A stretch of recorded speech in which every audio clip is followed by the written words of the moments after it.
السلام علیکم ناظرین، میں ہوں سمیع ابراہیم اور آپ دیکھ رہے ہیں سمیع ابراہیم یوٹیوب چینل۔ آج اتوار ہے اور آج میری جو ویڈیو ہے وہ پھر پاکستان کی سیاسی صورتحال، یہاں پر وی آئی پی کلچر اور عمران خان کی جو سٹرگل ہے، اس وقت جو پولیٹیکل صورتحال ہے اور ایک سازشیں ہمیں سوشل میڈیا پہ بھی نظر آتی ہیں، کالمز میں بھی نظر آتی ہیں، جو ٹیلی ویژن کے کئی پروگرامز ہیں ان میں بھی ہمیں یہی نظر آتا ہے کہ شاید بہت بڑی سازش ہو رہی ہے۔ اور کیا سازش ہے کہ جی بس اگلے 2-3 مہینے میں تبدیلی آنے والی ہے، عمران خان صاحب کی حکومت جانے والی ہے اور ان کے جو اتحادی ہیں ان کے درمیان بھی پھوٹ پڑ گئی ہے، اور اب چودھری پرویز الہی صاحب کو لانچ کر دیا گیا ہے، ایم کیو ایم بھی چھوڑ کے جانے والی ہے، بلوچستان عوامی پارٹی بھی چھوڑ کے جانے والی ہے۔ ہر طرف سے ایک افواہوں کا سلسلہ ہے، ہر طرف سے نیا بیانیہ دینے کی کوشش کی جا رہی ہے، ایک نیا پرسیپشن بلڈ کرنے کی کوشش کی جا رہی ہے، اور اس کا مقصد صرف ایک ہے، وہ یہ کہ عمران خان کی حکومت ختم ہونے والی ہے، یا یہ لوگوں کو بتایا جائے، تاثر دیا جائے کہ وہ اتنے کمزور ہو چکے ہیں کہ وہ کچھ بھی کرنے کی پوزیشن میں نہیں ہے، اور اس وقت ان کے جو اتحادی ہیں وہ بھی ان کے خلاف ہو چکے ہیں۔ اور جیسا میں نے اپنی پچھلی ویڈیو میں آپ کو بتایا تھا کہ یہ ایک تاثر بھرپور انداز میں دینے کی کوشش کی جا رہی ہے کہ شاید پاکستان فوج کے کچھ لوگ ان کے ساتھ ہیں، ایجنسیز ان کی مدد کر رہی ہیں، اور یہ مولانا فضل الرحمان کے ساتھ جو ڈیل ہوئی ہے جس کی وجہ سے دھرنا ختم ہوا ہے، وہ سارے کا سارا اسی کی کنٹینیوشن ہے۔ میں نے بھی آج سارا دن مختلف لوگوں سے گفتگو کی، عمران خان صاحب کے قریبی ساتھیوں سے گفتگو کی، بنی گالہ بھی کچھ لوگوں سے بات کی، پھر یہاں پر پنڈی اسلام آباد میں وہ لوگ جو معاملات پر نظر رکھتے ہیں ان سے بھی بات ہوئی میری۔ تو ایک بات تو میں بڑے وثوق سے کہہ سکتا ہوں، اور یہ میں بتانا چاہ رہا ہوں آپ کو پوری ایک ذمہ داری کے ساتھ، کہ عمران خان نے اپنے قریبی ساتھیوں کو یہ بتایا کہ اسے کوئی بلیک میل نہیں کر سکتا۔ پرائم منسٹر عمران خان نے یہ کہا ہے کہ میں پاکستان کے لوگوں کی خدمت کرنے کے لیے آیا ہوں۔ کوئی اگر یہ سمجھتا ہے کہ مجھے بلیک میل کر لے گا، کوئی اگر یہ سمجھتا ہے کہ مجھے ڈرا دھمکا کے استعفیٰ لے لے گا، کوئی اگر یہ سمجھتا ہے کہ میں کسی بڑے ایشو پر جس کی بنیاد پر میں نے لوگوں سے ووٹ لیا ہے، جیسے کہ احتسابی عمل ہے، اس پر کوئی میں کمپرومائز کروں گا، تو یہ ان تمام لوگوں کی بھول ہے۔ ایسا میں کچھ نہیں کروں گا۔ اور وہ جو اس وقت میں نے جیسے ذکر کیا کہ پہلی دفعہ ہے کہ پرائم منسٹر نے چھٹی لی 2 دن کی، مایوس ضرور ہوئے حالات سے کہ جس طریقے سے میڈیا نے ایک پرسیپشن بنایا، لیکن انہوں نے اپنے قریبی ساتھیوں کو یہ تو کہا ہے کہ میں اس وقت جو میری سوچ ہے، جس پر میں فوکس کر رہا ہوں، وہ یہ ہے کہ یہ جو اسمبلیاں ہیں، یہ جو سینٹ ہے، کیا یہ واقعتاً پاکستان کے جو لوگ ہیں ان کے جو مسائل ہیں، ہم ان اسمبلیوں کے ذریعے ان کو حل کر سکتے ہیں؟ یہ جو یہاں پر اتنے بڑے بڑے امیر لوگ، بڑے بڑے کاروباری لوگ، بڑے بڑے جاگیردار جو ان اسمبلیوں کے ممبر بن چکے ہیں، بھلے وہ ان کی اپنی جماعت کے ٹکٹ پر بنے ہیں یا کسی دوسری جماعت کے ٹکٹ پر، کیا وہ جو تحریک انصاف کا انتخابی ایجنڈا ہے اس کو پورا عمران خان کو وہ کرنے میں مددگار ثابت ہوں گے؟ کیا یہ فورم جو ہیں واقعتاً ان سے عوام کے مسائل حل کیے جا سکتے ہیں؟ یہ عمران خان نے اپنے دوستوں سے، ساتھیوں سے یہ تو کنفیس کیا ہے کہ وہ اس پر سوچ رہے ہیں، لیکن انہیں نہ کوئی ڈرا سکتا ہے، نہ انہیں کوئی گھبرا سکتا ہے۔ وہ خاصے یعنی ایک لحاظ سے وہ بڑے دل گذشتہ ہیں کہ جو عام آدمی ہے اس کے جو مسائل ہیں وہ اس جلدی سے حل نہیں ہو پا رہے جس طرح وہ چاہتے تھے۔ اور یہ جو وی آئی پی کلچر ہے، اس کے خاتمے کے لیے انہوں نے بہت کوششیں کی ہیں، لیکن بار بار یہ جو بیانیہ بنتا ہے، بار بار لوگ ان پر میڈیا میں حملہ آور ہوتے ہیں، تو وہ اس سے تھوڑے یہ سمجھتے ہیں کہ یہ جو نظام ہے شاید یہ اس طریقے سے لوگوں کے لیے وہ ڈیلیور نہیں کر سکتا۔ ایک خبر اور آپ کے ساتھ میں شیئر کرتا جاتا ہوں۔ بہت سارے لوگ جو وزیر اعظم عمران خان کے ارد گرد ہیں، انہوں نے پرائم منسٹر سے یہ کہا جب لاہور ہائی کورٹ کا فیصلہ آ گیا جس میں میاں نواز شریف صاحب کو ایک ضمانت نامے پر باہر جانے کی اجازت دی گئی، اور جو حکومت نے انڈیمنٹی بانڈ کا کہا تھا وہ عدالت نے کہا کہ اس کی ضرورت نہیں ہے، تو بہت سارے لوگوں نے پرائم منسٹر سے کہا کہ سپریم کورٹ آف پاکستان میں ہمیں اپیل کرنی چاہیے اور اس بات کو ریزسٹ کرنا چاہیے، اس سے امیج غلط جائے گا۔ آج مجھے بہت قریبی جو لوگ ہیں عمران خان صاحب کے، انہوں نے مجھے بتایا کہ پرائم منسٹر نے اس بات کو مکمل طور پر ریجیکٹ کیا۔ پرائم منسٹر نے کہا کہ قطعی طور پہ نہیں، میں نے یہ تحقیق کر لی ہے کہ نواز شریف صاحب بیمار ہیں اور میں کسی کی بیماری پہ پالیٹکس نہیں کروں گا، نہ کسی کو بلیک میل کرنے کی کوشش کروں گا۔ اب عدالت نے ان کو اگر اجازت دے دی ہے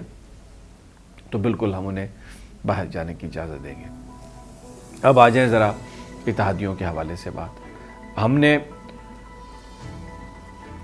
بات کی ہے بہت سارے لوگوں سے، میں نے چودھری پرویز الہی اور چودھری شجاعت صاحب کے جو قریبی لوگ ہیں ان سے بھی میری بات ہوئی ہے، MQM سے بھی میری بات ہوئی ہے۔ یہ ایک سازشی تھیوری ہے جس میں یہ کہا جا رہا ہے کہ جی چودھری صاحبان جو ہیں وہ بھی عمران خان کا ساتھ چھوڑ رہے ہیں، MQM بھی عمران خان کا ساتھ چھوڑ رہے ہیں، الائز ہیں وہ اور اپنی اپنی اوپینین رکھتے ہیں۔ اور نواز شریف کے معاملے پر ایکسکیوز می، انہوں نے کھل کر اپنا موقف دیا ہے شجاعت صاحب نے۔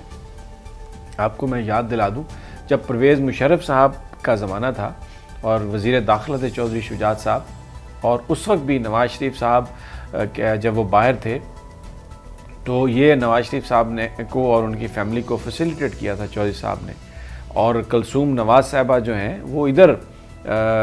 جو اسلام آباد میں جو چودھری صاحبان کا گھر ہے وہاں پر وہ رہتی رہیں جب تک وہ اٹک قلعے میں تھے میاں نواز شریف صاحب۔ جب وہ وزیر داخلہ تھے چودھری شجاعت، تو آصف زرداری صاحب اور محترمہ بے نظیر بھٹو کے جو ملنے کا جو اتھارٹی دی تھی، جو اجازت نامہ دیا تھا، وہ بھی چودھری شجاعت صاحب نے دیا تھا۔ تو چودھری شجاعت کا ایک ٹریک ریکارڈ ہے،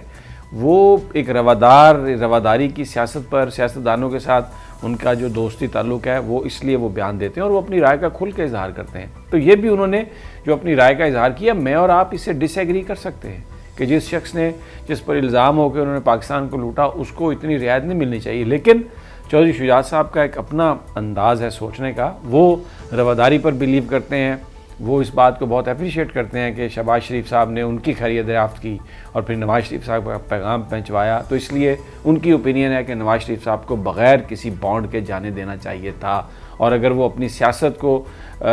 چھوڑ کے باہر جاتے ہیں اور واپس نہیں آتے تو پھر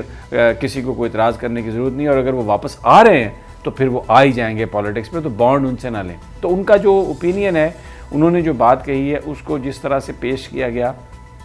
ہمارے بہت سارے جو صحافی دوست ہیں ان کی بڑی خواہشات ہیں کہ کسی نہ کسی طریقے سے عمران خان کی جو حکومت ہے وہ یا کمزوری کا شکار ہو، وہ یہاں سے چلے جائیں۔ اس کی بنیادی وجہ یہ کی ہے جو بیانیہ جو بنایا دیکھیں، اگر آپ یہ سوچیں تھوڑا سا، اگر عمران خان کی حکومت کمزور ہوتی ہے تو فائدہ کس کو پہنچے گا؟ سٹیٹس کو سٹیٹس کو کیا ہے کہ مال بناؤ، کھاؤ پیو تے پھٹو۔ یہ جو بات ہے عمران خان اس کو چیلنج کر رہا ہے، اس لیے وہ ساری قوتیں اکٹھی ہو کے اب یہ ایک افواہ سازی کا کارخانہ ہے جس میں مکمل طور پر انہوں نے یہ کہانی بیان کی ہے۔ دوسرا آ جائیے عسکری جو معاملات ہیں اور سول معاملات، قطعی کسی طرح سے بھی کوئی اختلاف نہیں۔ یہ بتایا جا رہا ہے ایک چودھری پرویز الہی صاحب کا ایک پرانا انٹرویو کہ جس میں وہ کہہ رہے ہیں کہ جی جنرل پاشا نے یہ مدد کی تھی عمران خان کی اور سارے جو بندے ہمارے وہاں پر شامل کیے تھے۔ تو یہ کئی سال پرانے انٹرویو کو جو اس کلپ کو ابھی چلا کے تو یہ جو ساری کہانی بلڈ اپ کرنے کی کوشش کی جا رہی ہے کہ ایک طرف کہیں نہ کہیں جو اتحادی ہیں ان میں دراڑ ڈالی جا سکے، اور دوسری طرف جو PTI کے اور اس حکومت کے سپورٹر ہیں ان میں مایوسی پھیلائی جا سکے، اور تیسری طرف جو اپوزیشن کے لوگ ہیں جو اس وقت کرپشن کے خلاف کارروائیوں کی وجہ سے مقدمات میں پھنسے ہوئے ہیں، اور بہت سارے لوگ یہ سوچ رہے ہیں کہ کیا ان کو نواز شریف صاحب اور مریم نواز صاحبہ کے بیانیے کے پیچھے جانا چاہیے یا نہیں، ان کو مضبوط رکھا جائے، ان کو متحد رکھا جائے، ان کو اکٹھا رکھا جا سکے۔ پاکستان کی جو ایجنسیز ہیں، ISI ہے، MI ہے، دوسری کسی اور ایجنسی کا آپ نام لے لیں، یا پاکستان کی فوج ہے، عمران خان صاحب کے ساتھ ان کا کسی طرح سے بھی کوئی اختلاف نہیں ہے۔ they are one، بالکل آج کی میں آپ کو یہ بات بتا رہا ہوں، کسی طرح سے بھی کوئی اختلاف نہیں ہے۔ اور یہ جو ساری خبریں ہیں یہ ساری اس لیے پھیلائی جا رہی ہیں کہ یہ جو ایک اس وقت پاکستان جس سمت جا رہا ہے وہاں پر اس کو روکا جا سکے۔ مہنگائی کا معاملہ اپنی جگہ پہ وہ ضرور ہے جس پر اب گورنمنٹ نے فوکس کرنا شروع کیا ہے۔ اگلے آپ 10 15 20 دنوں میں دیکھ لیں گے، اب مولانا فضل الرحمان صاحب نے بھی یہ کہنا شروع کر دیا کہ جی میری کوئی ڈیل نہیں ہوئی پرویز الہی صاحب کے ذریعے۔ پرویز الہی صاحب نے تو خیر کھل کر یہ بات کہہ دی ہے کہ کسی طرح بھی اتحادیوں میں کوئی وہ رکاوٹ نہیں ہے، لیکن بہرحال یار لوگ یہ کہانیاں چلا رہے ہیں اور یہ سٹوریز آپ کو سوشل میڈیا پہ نظر آتی رہیں گی، کالمز میں بھی نظر آئیں گی، آپ کو ویلاگز میں بھی نظر آئیں گی، لیکن اس کا مقصد صرف ایک ہے کہ عمران خان کے جو اعصاب ہیں یا ان کے ساتھیوں کے جو اعصاب ہیں یا ان ووٹرز کے جو ایک تبدیلی کی امید لے کے بیٹھے ہوئے ہیں ان کے اعصاب کو کسی طریقے سے توڑا جائے، ان کو بریک کیا جائے۔ لیکن پاکستان کی فوج اور عمران خان صاحب کے بیچ کسی طرح کوئی اختلاف نہیں ہے۔ ایک میں آپ کو بڑی خبر دیتا جاؤں اپنے ویلاگ کے اینڈ پہ کہ یہ جو موجودہ نظام ہے، عمران خان یہ سوچ چکے ہیں، سمجھ چکے ہیں کہ یہ لوگوں کو ڈیلیور نہیں کر رہا۔ انہوں نے اپنے ساتھیوں سے یہ کہا ہے کہ مجھ سے کوئی استعفیٰ نہیں لے سکتا، لیکن میرا قوم سے وعدہ ہے کہ میں ان کی مدد کروں گا، پاکستان کو اپلفٹ کروں گا۔ اس کے لیے اگر نظام میں کوئی تبدیلی لانے کے لیے مجھے کوئی قدم اٹھانا پڑا تو میں وہ ضرور قدم اٹھاؤں گا۔ وہ براہ راست دوبارہ انتخابات کی صورت میں ہو سکتا ہے، وہ جو پارلیمانی نظام میں حکومت ہے اس کو تبدیل کرنے کے حوالے سے ہو سکتا ہے۔ یہی وہ سوچ ہے جو اس وقت عمران خان کو کھائی جا رہی ہے، جس پر وہ سوچ رہے ہیں۔ نہ اتحادیوں میں کوئی دراڑ ہے، نہ فوج اور عمران خان کی حکومت میں کوئی دراڑ ہے، صرف اور صرف جو عمران خان کی سوچ ہے وہ یہی ہے کہ یہ جو پارلیمانی نظام ہے، دولت کے بلبوتے پر جو لوگ اس میں آ گئے ہیں وہ عوام کی قسمت کو بدلنے نہیں دے رہے۔ تو اس نظام کو بدلنے کے لیے اگر انہیں کچھ انقلابی اقدامات اٹھانے پڑے تو وہ ضرور اٹھائیں گے، اور یہ آنے والے دنوں میں واضح ہو جائے گا۔ آپ میرے اس چینل کو سبسکرائب کر لیں ناظرین، اور بیل آئیکن کو دبا دیں تاکہ جیسے ہی میں اپنی ویڈیو اپلوڈ کروں وہ آپ تک پہنچ جائے۔ تازہ ترین کہ کیا عمران خان نے فیصلہ کیا ہے چھٹیوں کے بعد جب وہ کل واپس آئیں گے اپنے آفس میں بیٹھیں گے سوموار والے دن، تو کیا وہ پہلی کس چیز پر فوکس کریں گے، میں آپ کو تازہ ترین صورتحال سے آگاہ کرتا رہوں گا، اور آپ میری ویڈیو کے منتظر رہیے۔